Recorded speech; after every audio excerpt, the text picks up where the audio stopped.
All right, I'll say good morning again.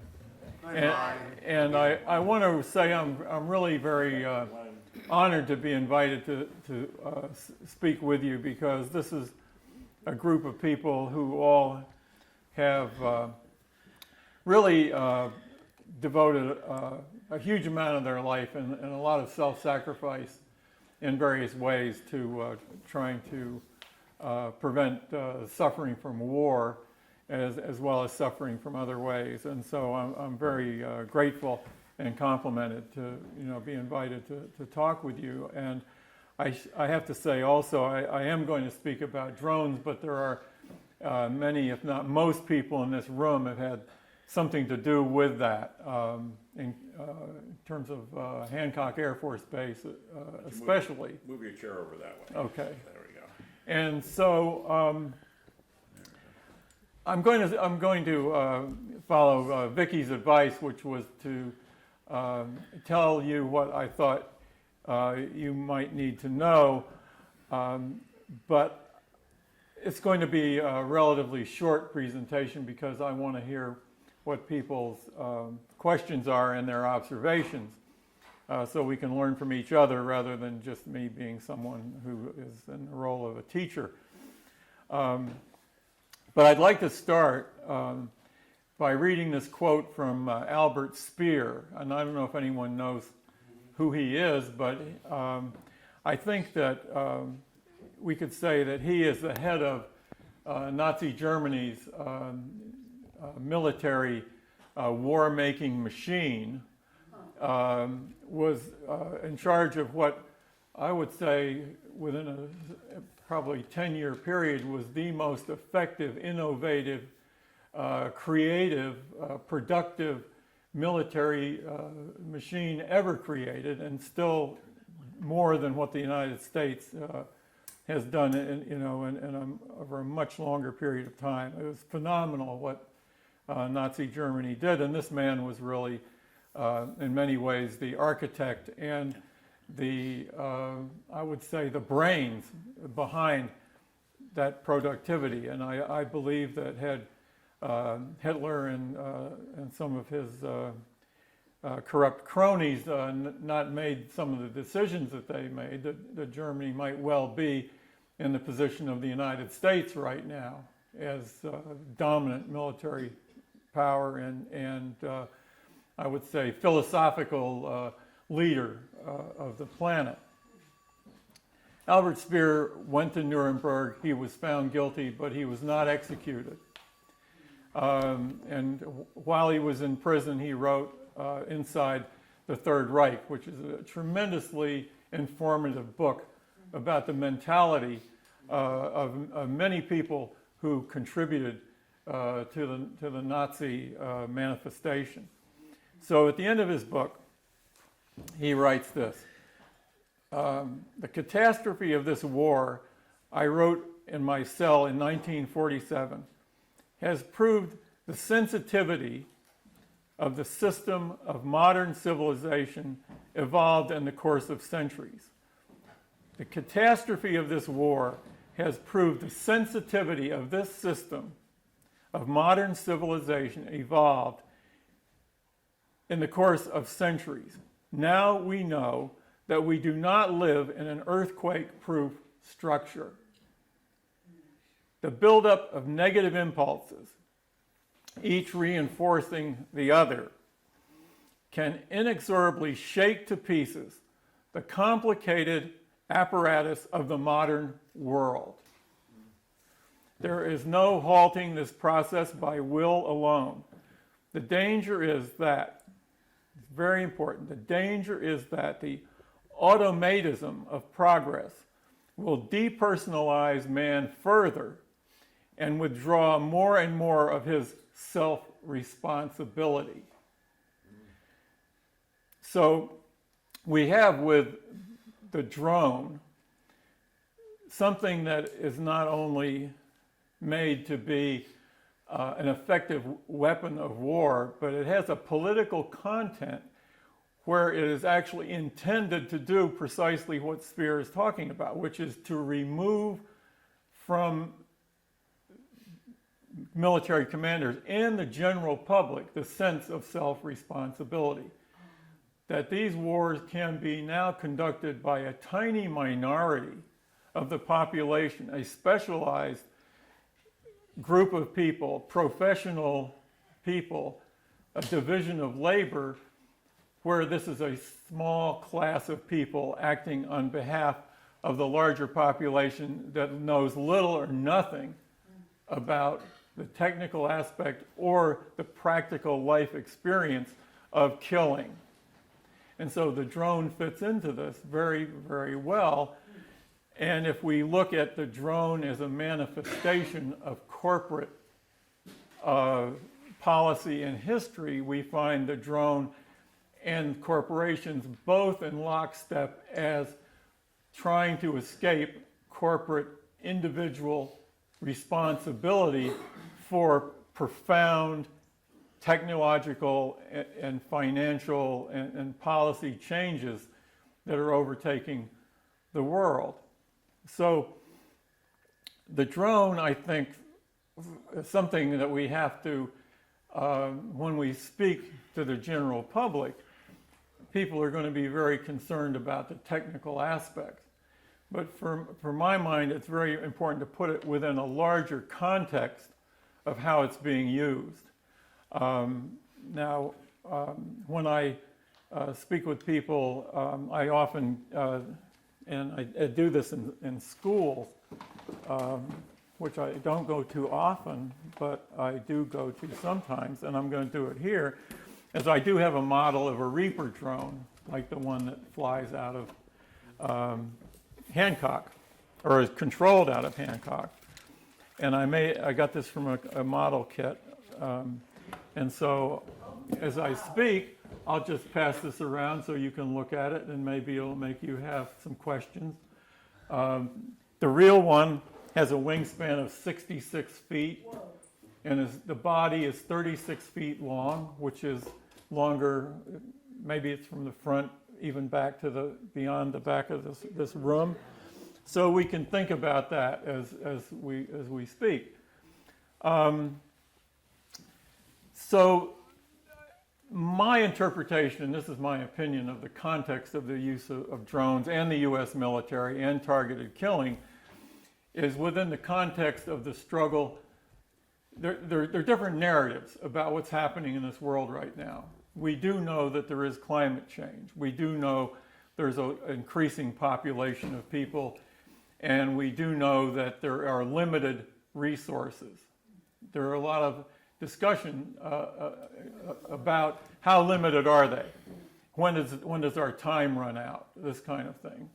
So the one narrative says, and the one being followed by the United States military and business right now, the one narrative is that resources are getting to be very, very short supply. We must prepare ourselves militarily to capture, control those resources that are essential for this country and for corporations to flourish, as compared to an alternative narrative that would say we have to dramatically reduce the consumption of these resources. We have to dramatically increase the popular power of people on the land where these resources exist so that there can be global democratic judgment about how these limited resources will be used. And further, that we have to take all steps we can to act cooperatively and not in the interest of privatization, but public control. So these two narratives, I think, are very much in contradiction of each other. And the narrative that the United States, in support of corporations in Western Europe, are pursuing is, you could say it's capitalism, but I think it's a little bit deeper than that. This is a world where those who can survive and muster the military might will survive, and those who can't will be killed in the process of keeping these resources. And this process is underway right now. It's not something that's coming. we have identified places in the world where we must control these resources. It's been going on since World War II in a vigorous way, but now it's become very nasty because people in these lands are more and more wishing we were not there to do that.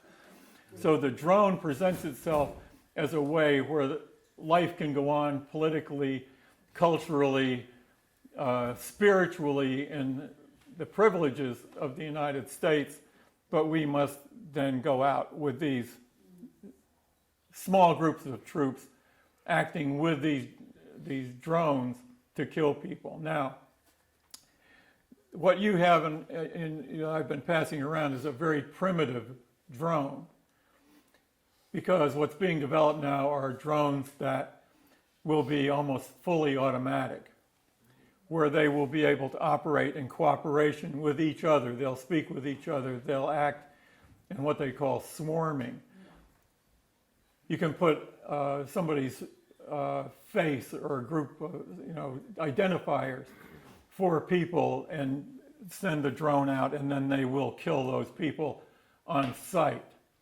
So this is not something that can be, I guess, tolerated in one way, but in another way, it's very necessary if you want to keep running a war where you don't engage many of your population. And so the drone will be engaged with robots who operate on the land to kill and from the sea to kill. So this will be a science fiction life, life that we're looking at, but one that's being very much planned for right now. So if you fit this within the context of the struggle for resources and realizing that politically it's dangerous to send more and more troops, then we find that the drone isn't just a bad thing because it's killing people without due process, violating their privacy here now. It's leading into another world bit by bit. And the more you can cut out of the picture drone operators, the better. And I'll give an example of that when we get to questions and answers. Now, to me, what's happened since Vietnam War is that people in the peace movement, and myself, if there is such a movement, have been very unable, for a variety of reasons, to educate the general public about the context of where did the Vietnam War come from? What is the process that was underway? How is that still process continuing? That means that some people would take a Marxist analysis and say that the capture of resources depends in the function of corporations follow a kind of plantation system that depends on killing and the willingness to kill and the actual killing to maintain an environment that is comfortable to them, an environment where the vast majority of people do not have control over their lives but must follow orders and give up and surrender their money and their resources.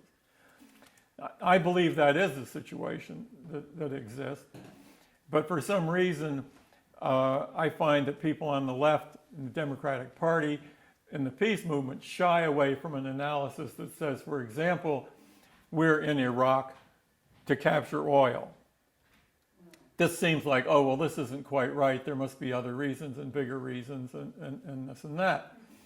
And I've encountered resistance toward this kind of an argument. But I think unless these wars and unless drone use is discussed within that context, they don't make any sense. And people think the narrative will be, thank you, the narrative will be we're fighting terrorism that comes out of nowhere because people don't like us, rather than we're killing people who have finally begun to resist our advances and our occupation of their territory. Why the peace movement has not embraced this, why there isn't more teaching, versus protesting within the peace movement, I don't know the answer to that, but I think it's a tremendous problem.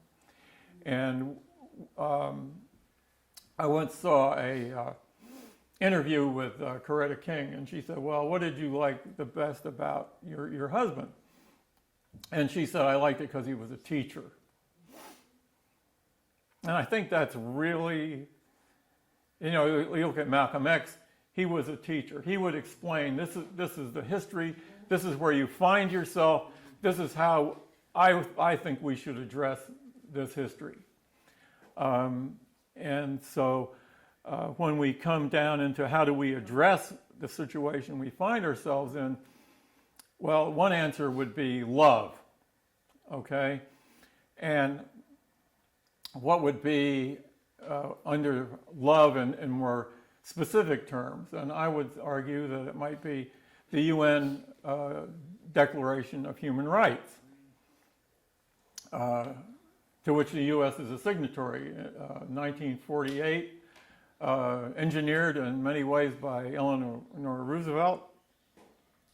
And this is a document that really outlines correct human behavior. And much human rights law flows from that. But it's something that now is being violated systematically every time a drone takes off and kills people. It's being violated systematically by targeted killing. It's being violated systematically by invasion and restoration of troops in Iraq, summoned by a puppet government. So the UN Declaration of Human Rights is hardly on the agenda of any anti-war discussion that I've been a part of. When we look at climate change, and people say, well, you're interested in war, but the bigger threat is climate change. I would argue that there is absolutely no way to productively address climate change as long as war is being undertaken. That the contradictions are not only monetary, the contradictions are who has the power and who is being supported by violence.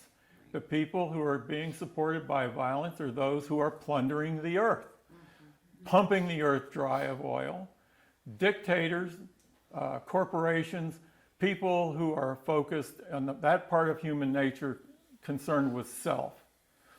And so how you can address climate change without addressing war is, to me, it's unimaginable. But yet there is within the left, within the Democratic Party, within this country, the belief that we can work on good things and we can deal with climate change in parallel to systematic violation, killing of other people, and plundering of their resources. And that is a huge contradiction.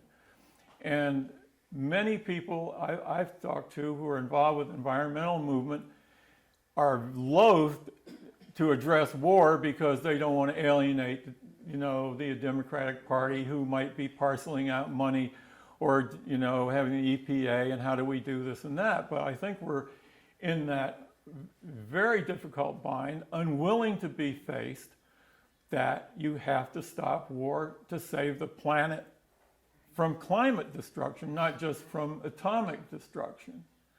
And I feel that the peace movement had not been able to usefully address that or build coalition with people concerned about climate change, or to honestly address the contradictions within the left about this, and the contradictions within religion about this, and the religious, I would say, I don't think there's a religious movement, but religious institutions.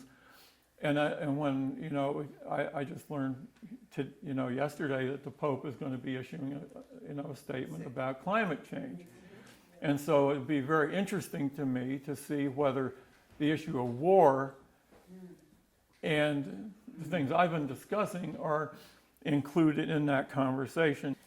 So you say, practically speaking, what can we do? Well, one thing, we have these advertisements asking people in the military to refuse to fly drone missions, but really there should be a larger movement about encouraging people in the military to just not follow orders, essentially to be invading other people's countries, and extolling the virtues of something like SEAL Team 6, which is a vast state-run criminal conspiracy of assassination.